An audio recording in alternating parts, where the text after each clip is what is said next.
The House Local Government Municipal Finance Committee will come to order. Madam Clerk, would you please call the roll? Chair Fitzgerald. Here. Representative Burns. Here. Shannon. Present. Breen. Present. Rogers. Here. Hill. Hoskins. Here. Pies. Present. Zorn. Paquette. Here. Bizat. Here. DeGold. Here. Preston. Here. Mr. Chair, you have 11 members present. You have a quorum.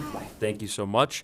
We need a motion to adopt the minutes from the March 15th meeting. I have that motion from Representative Breen.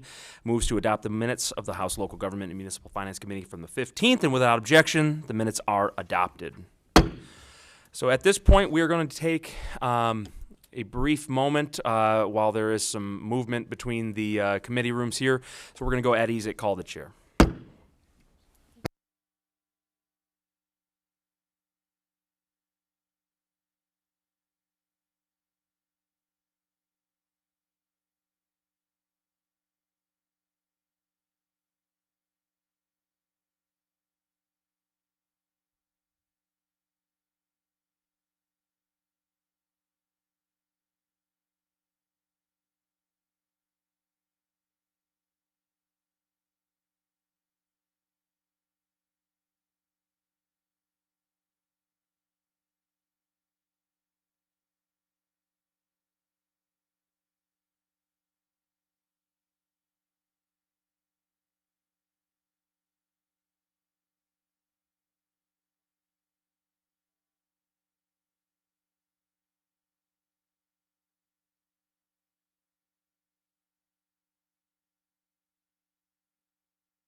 The House Local Government and Municipal Finance Committee will come to order.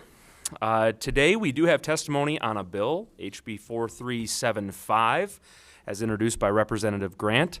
We will be taking testimony from a few people, but first I would like to invite the sponsor of that legislation, Representative Grant, to come forward, and you may begin whenever you are ready.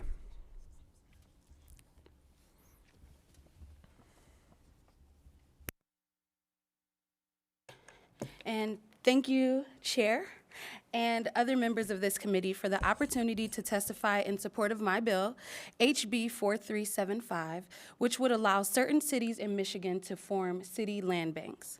Currently, only counties and Detroit are able to take advantage of the economic tools, which means that if a city resides in a county where there is no land bank, they are unable to form a land bank or use the tools of a land bank for themselves without working with the state land bank. My bill would amend the Land Bank Fast Track Act to change the definition of qualified city to include cities that have a population of at least 50,000 people. And if they reside in a county where there is no existing land bank. So it would take those two things. Land banks are a critical economic tool that help redevelop our urban cores as well as rural areas and remove blight. They allow local governments to coordinate with the state land bank authority to acquire local vacant and tax delinquent properties that are underutilized and redevelop them for the community. This can spur on local development and community growth. This is a tool that is necessary to meaningful urban economic development, something that my office has prioritized. Kent County, where my city of Grand Rapids resides, used to have a land bank which was dissolved in December of 2018. Since then, Grand Rapids has been deprived of the tools that the land bank provides, as well as our neighboring communities such as Kentwood and Wyoming. Many other cities across Michigan also do not have access to this, including areas like St. Clair Shores, Sterling Heights, Warren, and Ann Arbor. This bill will simply allow these cities to begin coordinating with the State Land Bank Authority under their own land bank without the need for their county to take action. As we find ourselves in a serious housing crisis, we cannot leave land unused or underutilized. Additionally, many of these unused properties can contribute to blight if they are not maintained. This can lead to safety issues and ultimately decrease property values for surrounding homes and neighbors. Simply, in a bustling urban core, there is no room or time for wasted land. We have the opportunity to redevelop and tailor properties for the people that live in our communities. If my city and cities across the state can form a city land bank, we can make true progress in addressing the housing crisis that our state faces. I strongly believe that this is a common sense measure that will be instrumental to the development of our state and the quality of life for people in our communities. I thank the committee for the opportunity to speak, and I welcome any questions that you may have. Thank you very much, Representative, and I appreciate you joining us here today. I'd just like to remind the committee as well that we do have other testimony to be heard on this, and so if there is not something that maybe the sponsor is unable to answer, we may have additional commentary on that here following. But with that, I would like to I would like to recognize Representative Breen. Thank you, Mr. Chair. So Oakland County has a land bank. We love it. It is a great economic tool. As you mentioned, we do have a housing crisis. It's to my understanding that the county, which you represent, had a land bank before, and now they don't. Yes. What happened? So the land bank was dissolved by the county in 2018, as mentioned. There were different issues going on with the land bank, and when the county commissioners took a vote based on those issues and the staffing that they had at the time, they decided to dissolve it. Since then, the city of Grand Rapids has been working directly with the state land bank, and the state land bank has stepped in as the land bank for the city of Grand Rapids and our neighboring communities, but it's still, the state land bank does not have all the tools that an actual city or county land bank would have. Right. The city would have the foremost knowledge on what areas need to be utilized, where it would be best to put a particular business or best to put some attainable housing. Mm-hmm. So I am very, very glad that you've brought this forward. I fully support it and hope that we can get this done. Thank you. Thank you. Thank you, Representative, and I'm sure that some of our other testimony today might help to also fill in some blanks on that question as well. I recognize Representative Pies. Thank you. The other cities that you named, have they contacted the state for interest? How did you know it was these cities? And does this mean then that Macomb and Oakland counties don't have land banks? There's a much larger list than this. I just mentioned a few, but yes, that is what that would mean. Anything listed here in so I listed, but you should have a larger list in your information. And yes, that would mean that those counties do not have existing land banks, Washtenaw, where Ann Arbor is. And so right now it is the state land bank that would be managing those properties that are in those areas. And to answer your question, how we know who would qualify is by that population piece. What cities who do not have a county land bank and also have reach the population threshold qualify. Thank you, Representative Pies. Yeah, I think that I saw 45 of 83 counties having a county land bank, but leaving a clear gap there. Recognize Vice Chair Burns. Thank you, Mr. Chair. Thank you, Representative, for your testimony today. Can you talk to us about the 50,000 person threshold and how that was established? Yes, so working with the state land bank when this amendment first came about was the concern that a city would have the resources and the staffing to actually staff an office that would manage these properties. It does take full-time commitment, full-time staff. And so the state land bank had a concern of if cities or townships were too small and didn't have that capacity, that the state land bank would not be receiving funding, but their staff would still have to step in and run things. So 50,000 felt like a good threshold for them. Thank you. I appreciate it.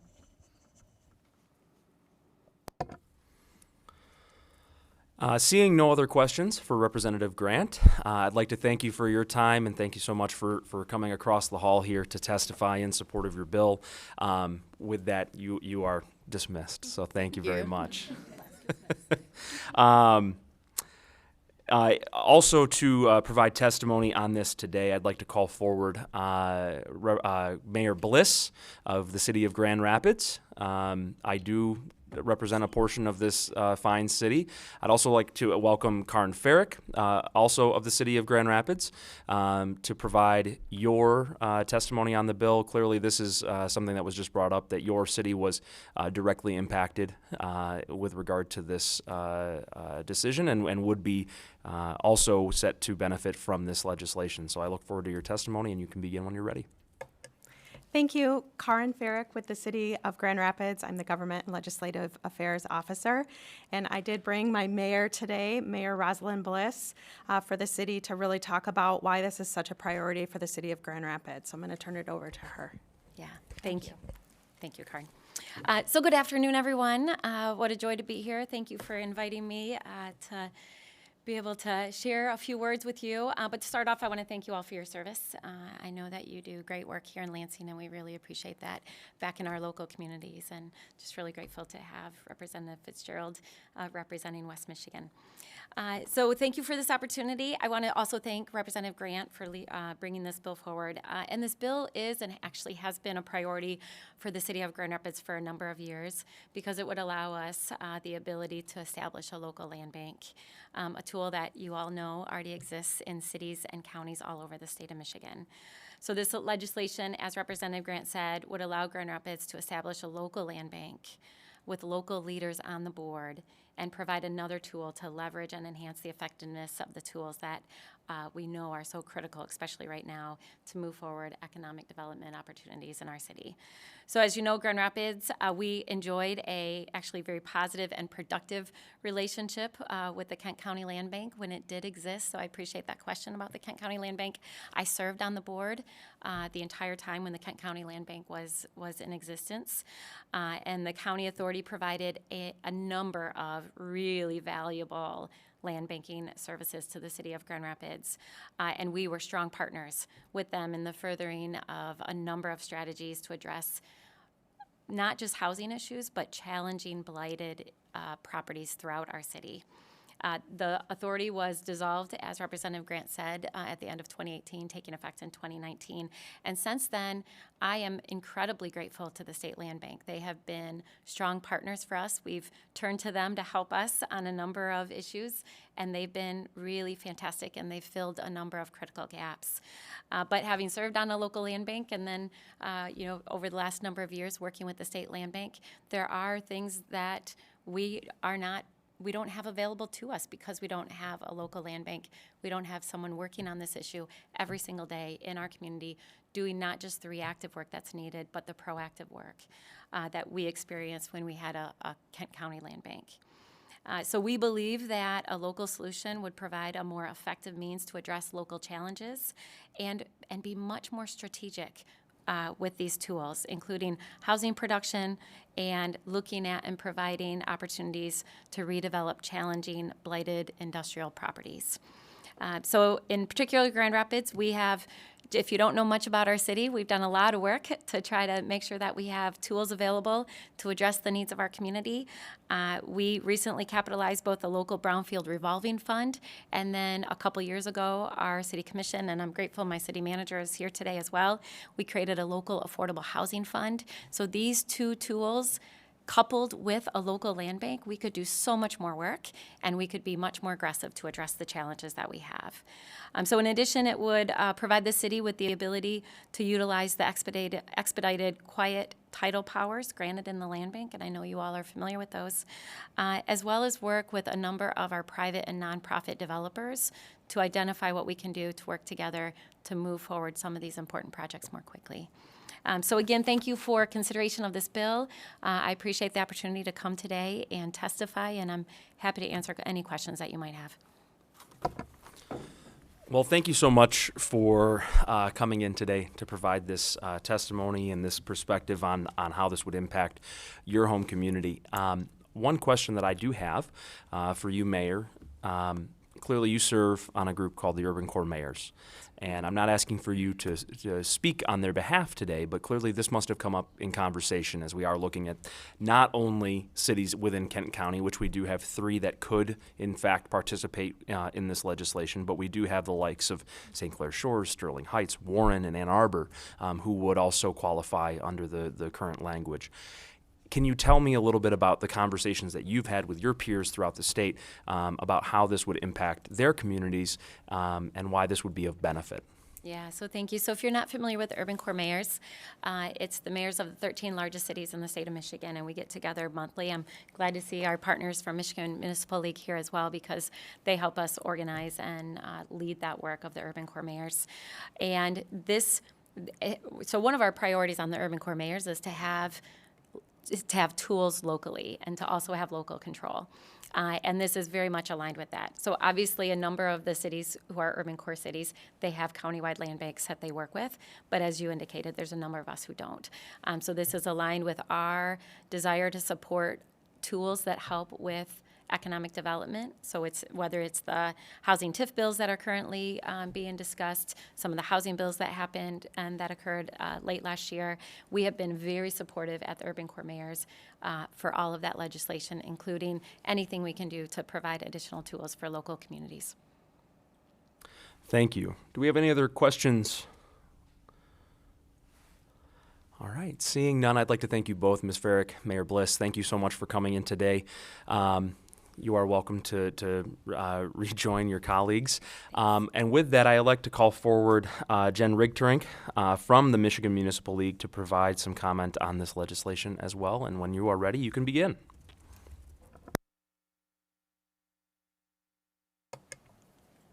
Thank you, Chair and Committee, for having me today. I'm Jen Rigterink with the Michigan Municipal League, and we are here in support of this bill.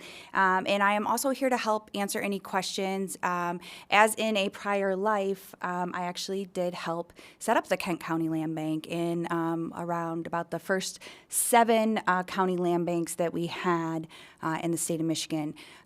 Currently, the law allows for the city of Detroit to have the only non-county land bank. We also have the state land bank because you have to be a foreclosing governmental unit in order to set up a land bank outside of the city of Detroit.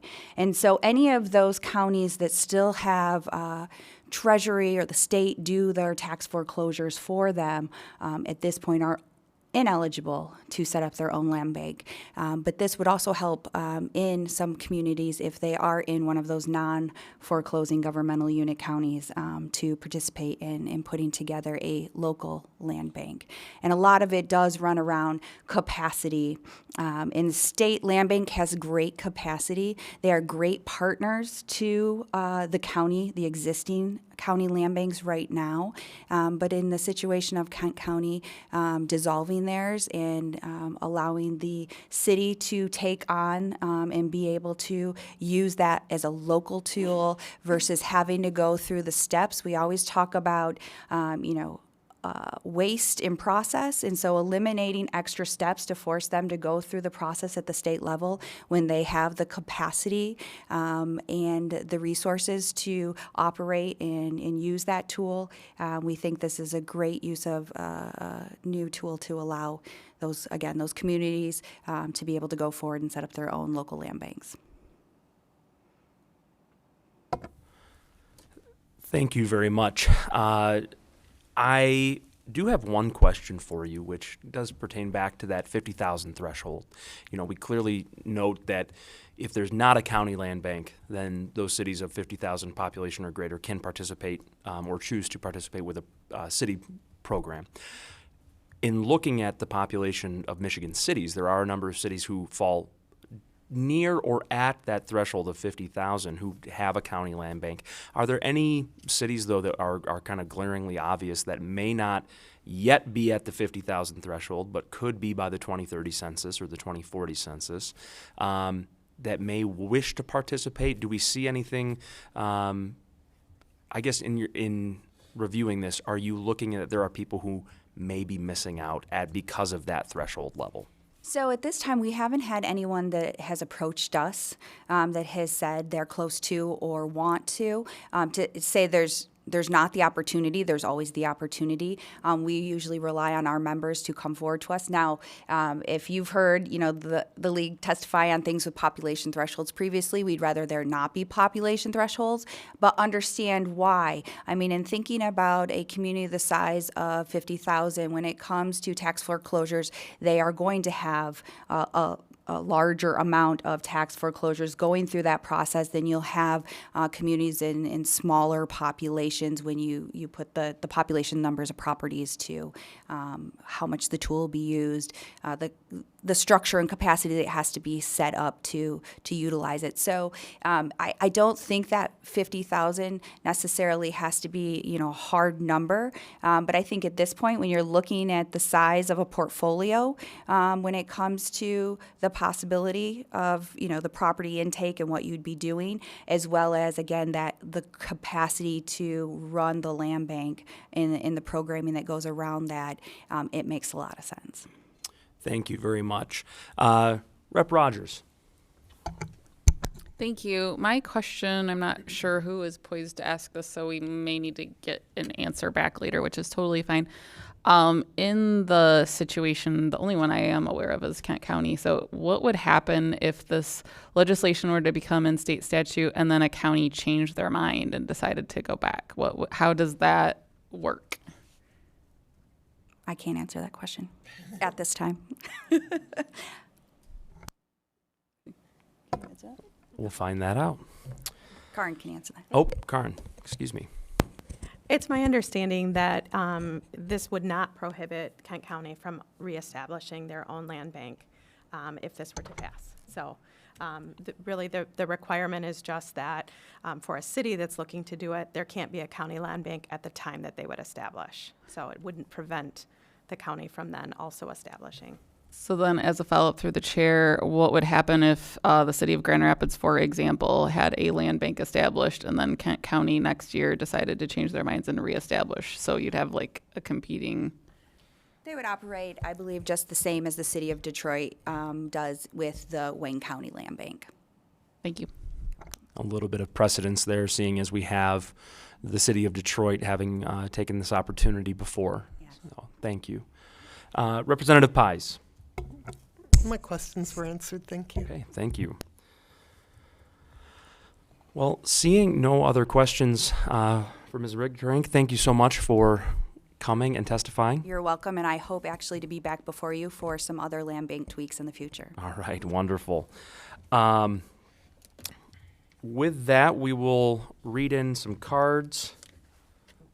Oh, excuse me, no cards to read in.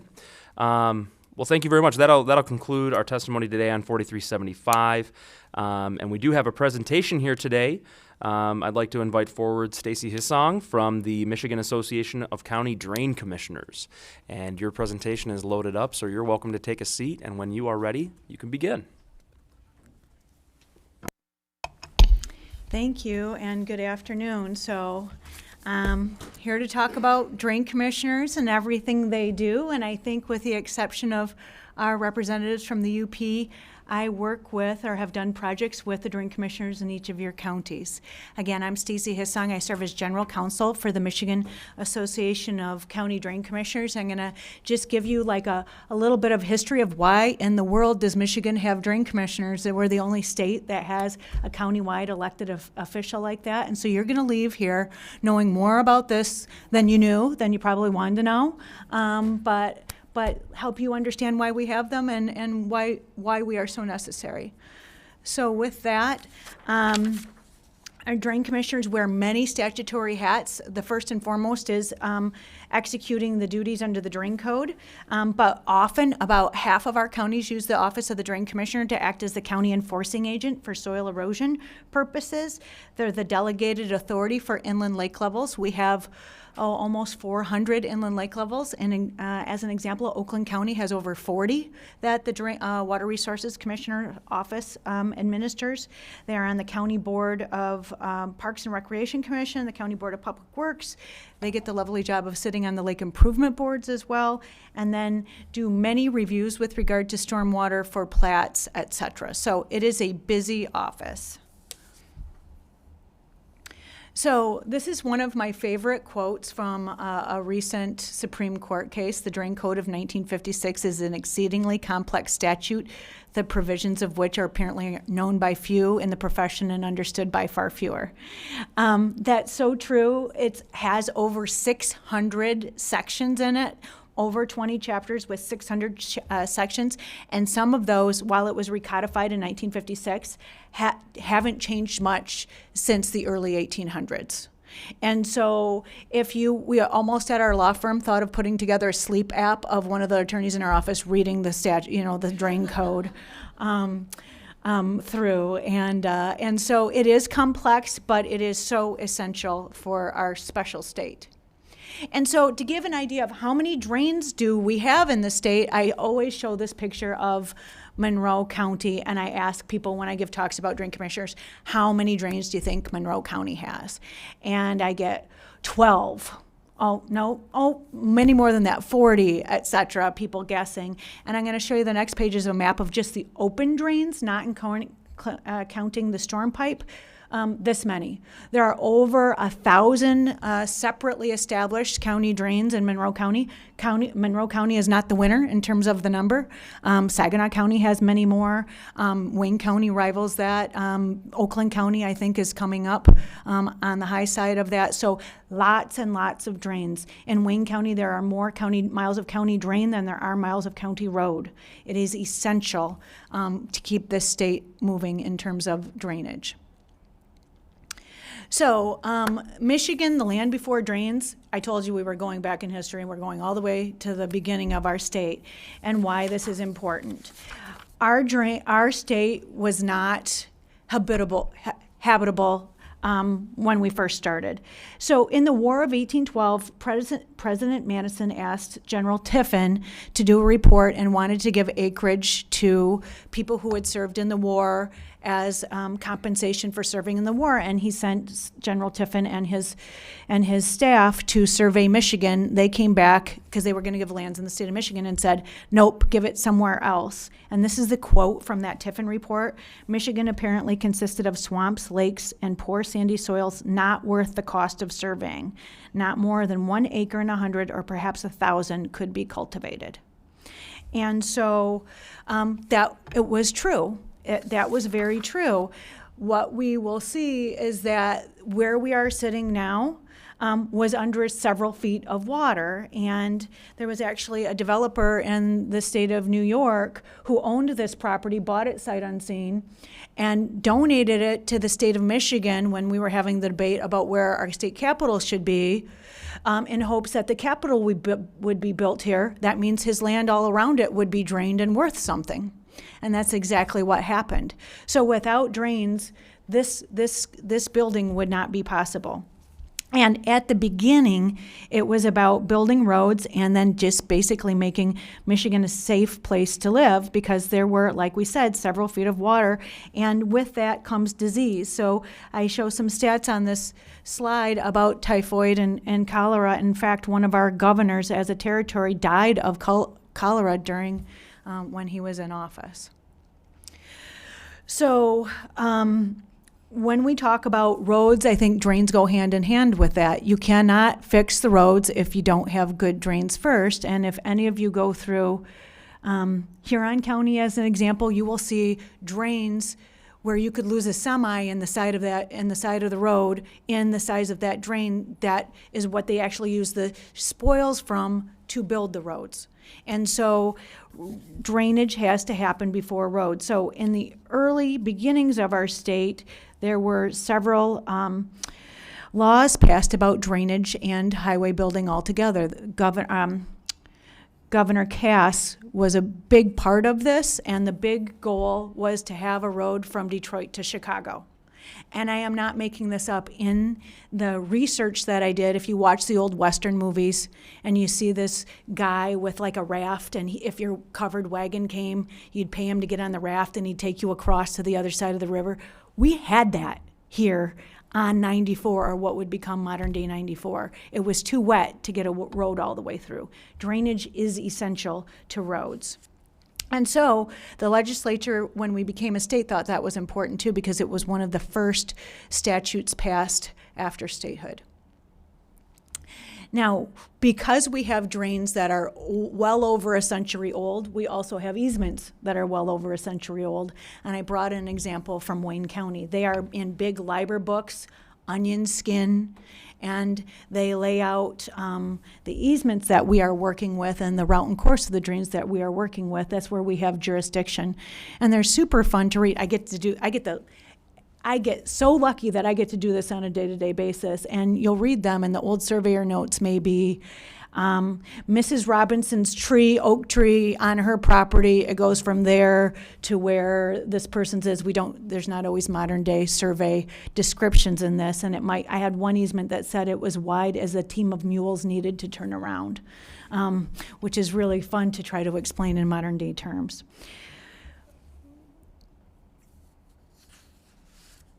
And so as we grew as a state, a few things happened that required even more drainage. One, we needed it to live. And then two, many people did this on their own, but as properties split, like my family maybe owned 300 acres before it split off, et cetera, then you didn't always agree with your neighbors on how to do things. And the county taking that over became much more important. And so we saw that as a need, and then it was not only about settling, but then it became about agriculture and more economic development. And so we had some new major changes in 1923 with the first huge major codification of the drain code that included the Michigan Department of Agriculture for the first time. And then, as you can see, the history with sanitary sewer, and again, prior to this, it was done by drains, but there was dilution as the solution. If you can imagine, that was only a century ago that we lived with that concept. And so drain commissioners were involved in major sanitary sewer projects. And so this is some examples of different projects on county drains throughout our history. Still today, but you wouldn't think, we have the glamorous job of beaver dams are a major part of our job. You wouldn't think that, but even today, the beavers remain a problem. And then in 1956, we had the last recodification of the statute due to the increasing complexity of drainage in Michigan. It required a recodification. And there has been 200 amendments or over 200 amendments since 1956, and a couple of good tries with hundreds of hours of committee testimony, which I'm sure you would like to do, but no major recodification of the drain code since then. So what has happened since statehood with our drain code? First, it was about draining everything we could as fast as we could. That I think the first half of our history, that was the most important thing we could do, and then things changed. And then we had what I would call the modern evolution, basically since 1970 and 72 with the Clean Water Act, that things started to change. Regulations came into play saying that don't just drain things as fast as you can, as quickly as you can, without taking anything else into consideration. We needed to balance our drainage needs with environmental needs. And so that became a little bit more complicated to accomplish. And so now the modern role of a drain commissioner or water resources commissioner is balancing all of those needs in our state at the same time. And when someone is flooding out, they don't care about the rest. Or someone sees their drain assessment, they might not care about the rest. But these are the types of things that we are trying to balance on an everyday basis. And so what do we work hard to try to prevent? Residential flooding. I don't know if you've had your basement flood before, but I have, and it's a terrible, stressful event to take place. And you'd think we'd get smart enough after decades to not store all of our memorabilia and wedding pictures and everything in our basements, but that's what everybody does. And so it can be very hard on a family financially and then just emotionally to have your basement flood. We have a lot of public flooding of our parks, and then most, as importantly as I think the home flooding is our road flooding, which creates significant safety issues. So we work hard on a daily basis to deal with these types of issues. That's our role. And so the process is different than any other public improvement process that you would have for sidewalks, street lighting, sanitary, or water. It's not like PA 188 at all. It is a very special process because it protects the small amount of property owners who have water contributed to them by a large amount. So as an example, I live at the bottom of the hill in the bottom of a drainage basin, and I am taking the water from the entire watershed, and it's all coming from everybody else when it rains from their property and landing on me and flooding me. And so when that happens, the statute is set up that not the majority of a watershed needs to approve a drainage project. That would never happen because more than a majority isn't being negatively affected by it, but they are contributing to it. So the legislature wisely set up that only a very small amount of people are necessary to start the process for major improvements for drainage. Then we have a board of determination that's appointed by a drain commissioner once we get a petition in. These are 3 property owners not from the community where the drainage basin is located that help come to a meeting and decide whether a project is necessary.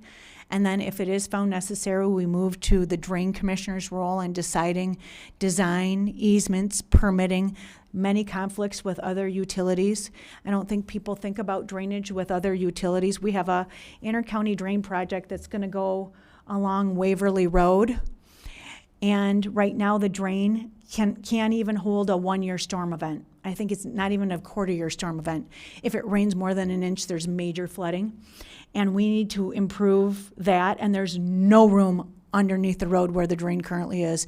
There is high fiber optic lines, there's electric lines, there's all kinds of other utilities under there, so we have to find a different place to put this. As a result, that project, we're looking at a project cost of somewhere between $50 and $90 million to solve that problem. So conflicts with other utilities are a major issue. And then we have drain assessments, which are also different than any other utility that we receive, such as water and sewer, because they are expended again, or they are paid for by the drainage district, and it's not a little bit each month or each year like you would see for water and sewer. It is only when costs are incurred. So as an example, Mr. Chair, you could have a drain on your property and have never paid an assessment because the drain commissioner didn't do work on it. And then all of a sudden there's a major improvement project and you're like, holy cow, I have a $400 special assessment on my property bill now. So we don't collect a little bit each time, unfortunately, and that is what occurs. So each as an example, like Monroe County, where there's 1,000 drains, there's also 1,000 separate accounts. Each drain has a separate special assessment district and a separate financial records to keep track of each of those. So it can be quite an intensive process. And then the entities liable for these special assessments are cities, villages, townships at large for public health, counties for benefit to county roads, and cities and villages may pay for that too.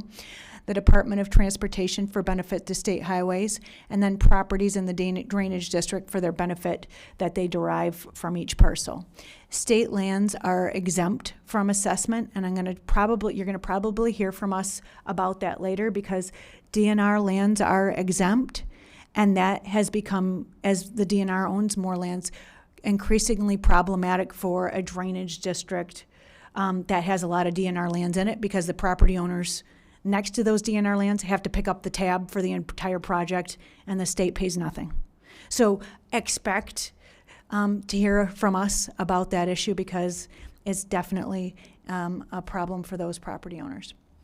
So when we think of drains, it's not just a ditch. It can be a creek, it can be a river, it can be a detention basin, it can be a wetland, but where you're gonna see them the most is pipe.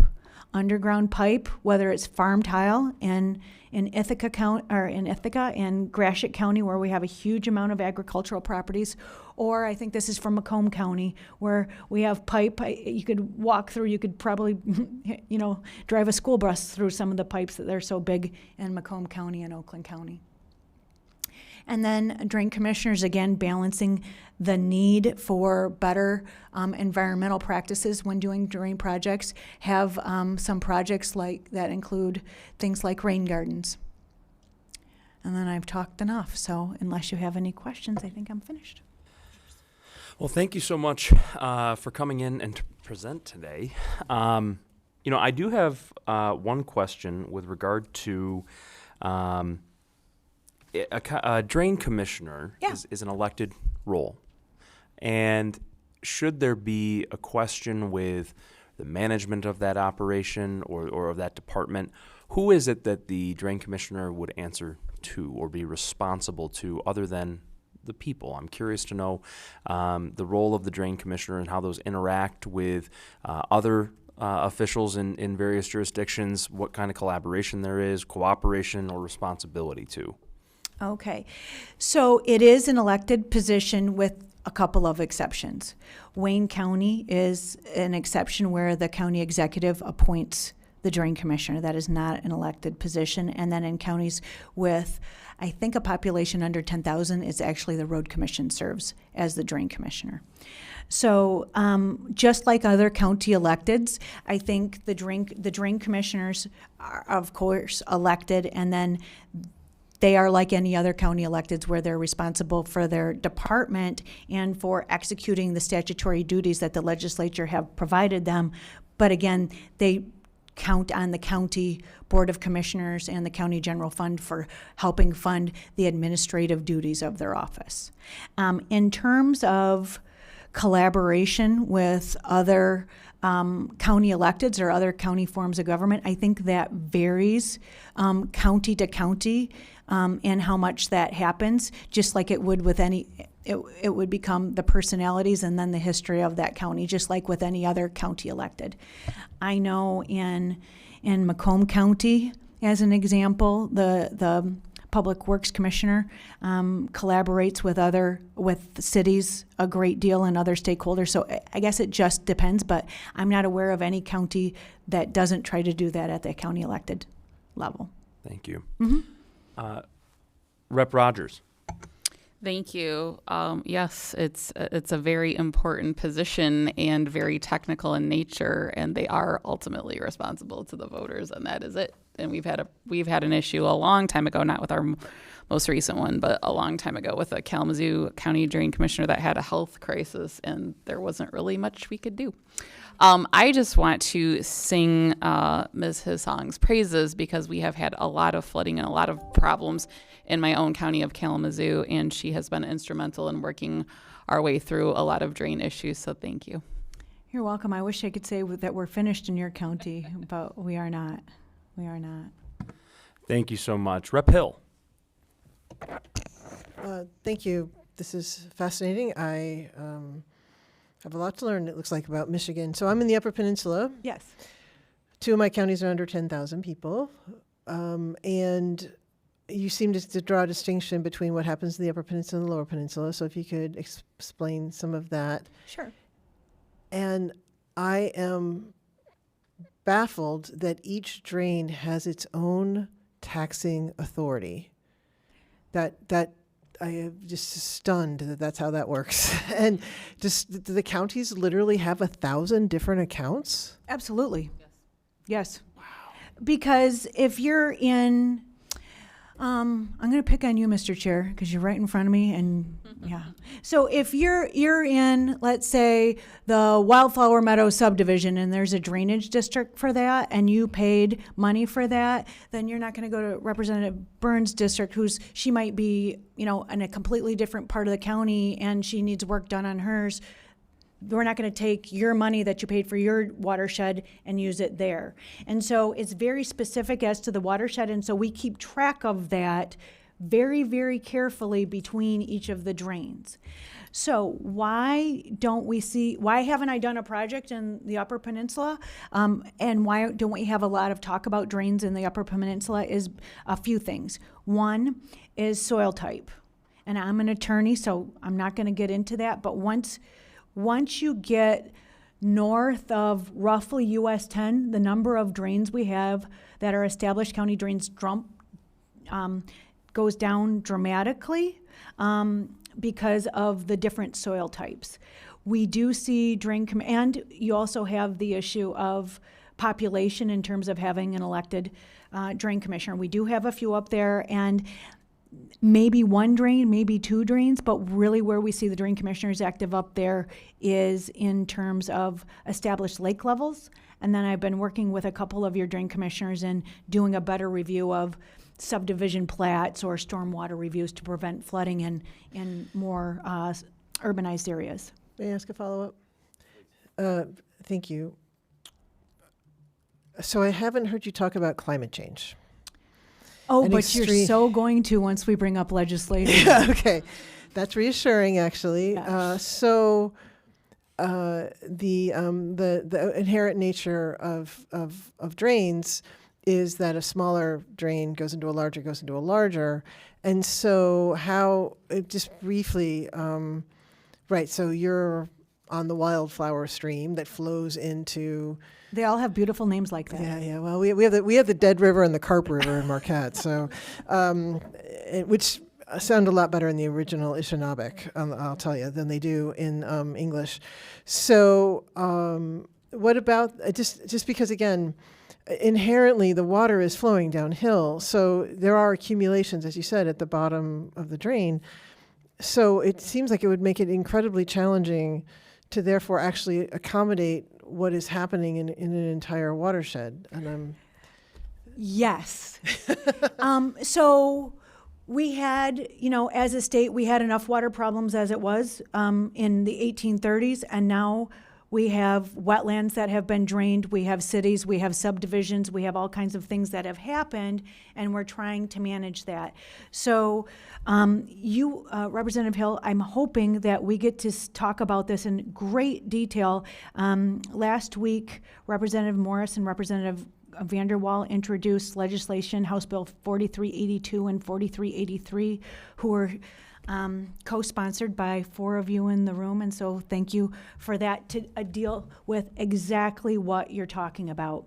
In terms of water, in terms of the change in groundwater levels, the change in the levels of the Great Lakes, and the change in the way precipitation is falling, maybe a little bit more, but it's falling really fast amounts, has changed how we have to deal with things, along with we have a subdivision going in everywhere possible that a subdivision can go in.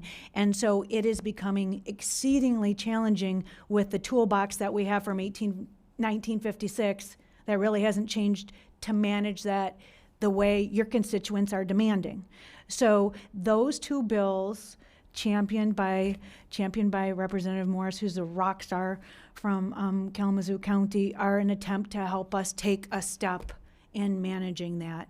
And so I am meeting with your chair Friday afternoon to go through more storytelling about drains and another PowerPoint that's going to be equally as exciting on that topic that hopefully I get to share with all of you in the near future. Right. I wrote my master's thesis on watershed management, so we should have a conversation. Wonderful. I look forward to it.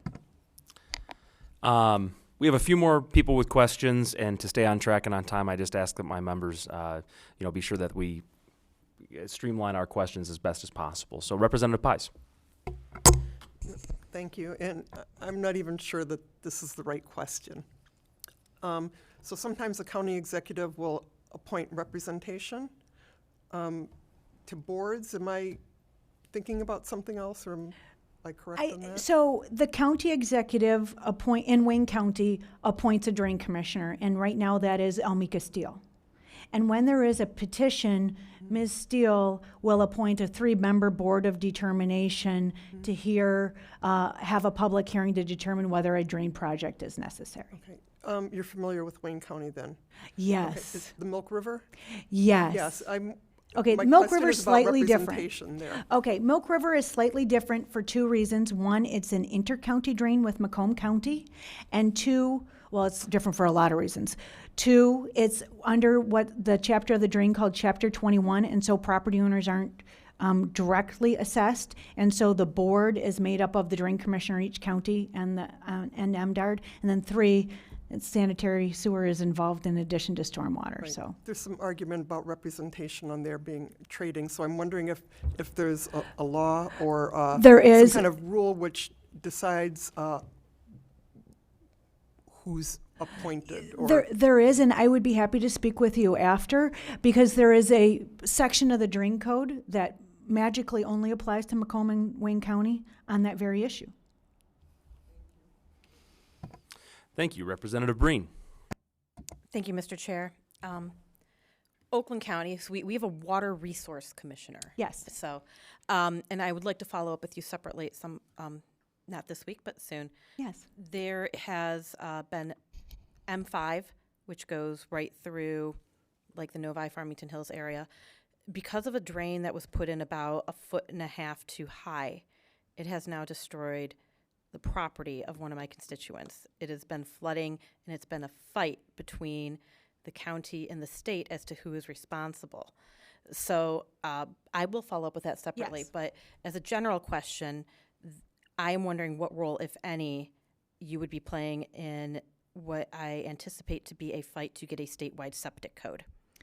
So that is on our legislative agenda for our association meeting, and so I can't speak to that until our board allows me to.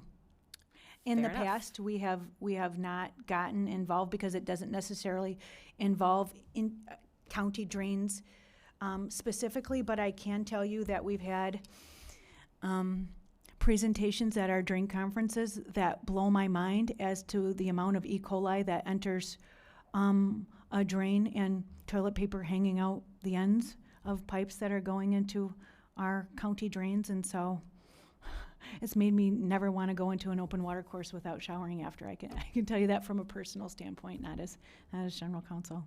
But you expect you'll be weighing in on any proposals for that? I can't answer that until the board directs us to. I look at Dina because Dina serves as in that capacity, and she's not giving me any direction when I look over at her. Thank you. I'll follow up with Dina at some point, too. Thank you.